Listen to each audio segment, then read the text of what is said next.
अस्सलाम वालेकुम। आप सब लोग कैसे हैं? उम्मीद है सब अच्छे होंगे। इस वीडियो में हम हाउएवर के 3 एडवांस यूजेस समझने वाले हैं कि किस तरह से हम हाउएवर का सेंटेंसेस में यूज़ करके इस तरह के सेंटेंसेस बना सकते हैं। जैसे कि वो गरीब हैं फिर भी खुश हैं, तो फिर भी के लिए हम हाउएवर का यूज़ करेंगे। वो जैसा भी है मेरा भाई है, तो जैसा भी उसके लिए हम यूज़ करेंगे। मैं आऊँगी जितना भी मसरूफ़ हो, तो जितना भी के लिए हम हाउएवर का यूज़ करेंगे। सो देखते हैं और उसके बहुत सारे सेंटेंसेस भी बनाते हैं। सो फर्स्ट हमारा जो यूज़ है वो है हाउएवर का मतलब है लेकिन, फिर भी या के बावजूद, यानी कि बट की जगह आप इसको इस्तेमाल कर सकते हैं। So let's use it in the sentences. वो भूखा है लेकिन इसके पास खाने को कुछ नहीं है। वो भूखा है, ये तो प्रेजेंट सिंपल का टेंस है, यानी इस मार के बाद जो हमारा एडजेक्टिव या कोई ऑब्जेक्ट आता है। उसके बाद लेकिन के लिए हम हाउएवर लगा देंगे। उसके पास खाने को कुछ नहीं है, ये बनाएंगे इस तरह से, ही इज़ हंग्री, यानी वो भूखा है। However he has nothing to eat, he has nothing यानी उसके पास कुछ नहीं है, टू ईट खाने के लिए, ठीक है। He is hungry however he has nothing to eat. Next sentence, वो गरीब है फिर भी खुश हैं। वो गरीब है फिर भी खुश हैं।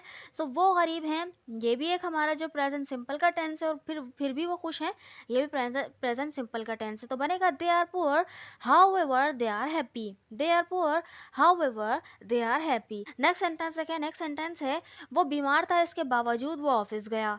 वो बीमार था इसके बावजूद वो ऑफिस गया, तो बनेगा ही वॉज इल, या बोल सकते हैं he was sick however he went to office. He was ill या he was sick, however he went to office. Next sentence is, वो 50 साल का है इसके बावजूद वो यंग दिखता है। वो 50 साल का है इसके बावजूद वो यंग दिखता है, तो बनेगा he is 50 years old however he looks young. He is 50 years old however he looks young, यानी कि इसके बावजूद भी या फिर भी या लेकिन वो यंग दिखता है, ठीक है। सो आई होप आपको हाउएवर का ये वाला यूज समझ में आ गया होगा। So this sentence is for you to translate. उसने तुम्हें दावत नहीं दी फिर भी तुम पार्टी में जा रहे हो। उसने तुम्हें दावत नहीं दी पास्ट एंड डेफिनेट का नेगेटिव सेंटेंस है, फिर भी तुम पार्टी में जा रहे हो, ये प्रेजेंट कंटिन्यूअस का टेंस है, ठीक है। सो इस सेंटेंस को बनाकर जरूर कमेंट बॉक्स में लिखिए। हम नेक्स्ट इसके यूज की तरफ बढ़ते हैं, जो कि है जैसे भी, जैसा भी या जैसी भी। हाउएवर का मतलब इसको सेंटेंसेस में इस्तेमाल करते हैं। वो जैसा भी है मेरा भाई है, तो बनेगा however he is my brother. However he is my brother, ठीक है। नेक्स्ट सेंटेंस, तुम जैसे भी चाहो खा सकते हो। तुम जैसे भी चाहो खा सकते हो, तो बनेगा हाउएवर यू वांट, यानी तुम जैसे भी चाहो यू खा सकते हो, सो यहाँ बन जाएगा you can eat. However you want, तुम जैसे भी चाहो यू कैन ईट, खा सकते हो। नेक्स्ट सेंटेंस इज, जैसी भी है वो तुम्हारी बहन है। जैसी भी है तुम्हारी बहन है, तो बनेगा how ever she is your sister. How ever she is your sister, ठीक है। सो इस तरह से भी बन सकता है, किसी टेंस में भी बन सकता है, जैसे कि हमने वहाँ पे यूज़ किया कि how ever you want you can eat, ठीक है। नेक्स्ट सेंटेंस इज, जैसे भी तुम उसे मुकम्मल करो ठीक है। जैसे भी तुम उसे मुकम्मल करो, तो ठीक है बनेगा how ever you complete it it's fine. How ever you complete it it's fine, ठीक है। जैसे भी तुम इसको कंप्लीट करो वो ठीक है, ओके। आई होप कि आपको हाउएवर का ये वाला यूज भी समझ में आ गया होगा, जिसका मतलब है जैसे भी, जैसा भी या जैसी भी। तो this sentence is for you to translate. जैसा भी खाना तुम चाहो तुम्हें मिल जाएगा।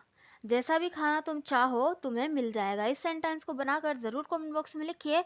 हम इसके नेक्स्ट और लास्ट यूज़ की तरफ बढ़ते हैं, जो कि है कितनी भी या कितना ही या जितना भी जितने भी, ठीक है। इस तरह का जो सेंस होगा सेंटेंसेस में इस्तेमाल करते हैं और अच्छी तरह समझ में आएगा। जैसे कि सेंटेंस, मैं आऊँगी जितना भी मसरूफ़ हूँ।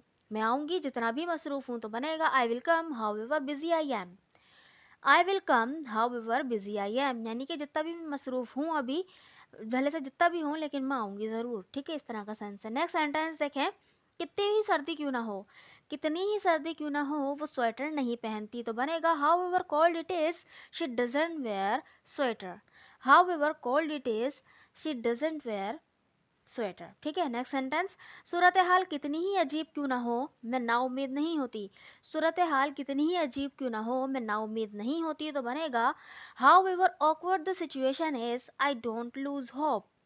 How ever awkward the situation is I don't lose hope, यानी मैं उम्मीद का दामन नहीं छोड़ती, मैं उम्मीद को नहीं खोती या नाउम्मीद नहीं होती। इस तरह का ये सेंस है। आई होप कि आपको हाउ एवर का ये यूज़ भी समझ में आ गया होगा। अगर हमारे स्पोकन क्लब को ज्वाइन करना चाहते हैं, जहाँ पे आपको एक पार्टनर प्रोवाइड कर दिया जाता है, वहाँ पे स्पीकिंग की प्रैक्टिस आराम से कर सकते हैं। अगर आप स्पीकिंग की प्रैक्टिस करना चाहते हैं, तो हमारे इस स्पोकन क्लब को ज्वाइन कर सकते हैं। मिनिमम इसकी जो मंथली फ़ी है मिनिमम क्या मंथली फ़ी जो है इसकी 1000 रुपीज़ है, और 2000 में आप 3 मंथ्स की भी मेंबरशिप ले सकते हैं। अगर आप ज्वाइन करना चाहते हैं तो इस नंबर पे मुझे व्हाट्सएप कीजिएगा, और ये ज़ूम ऐप के ज़रिए कंडक्ट की जाती है। Thank you so much.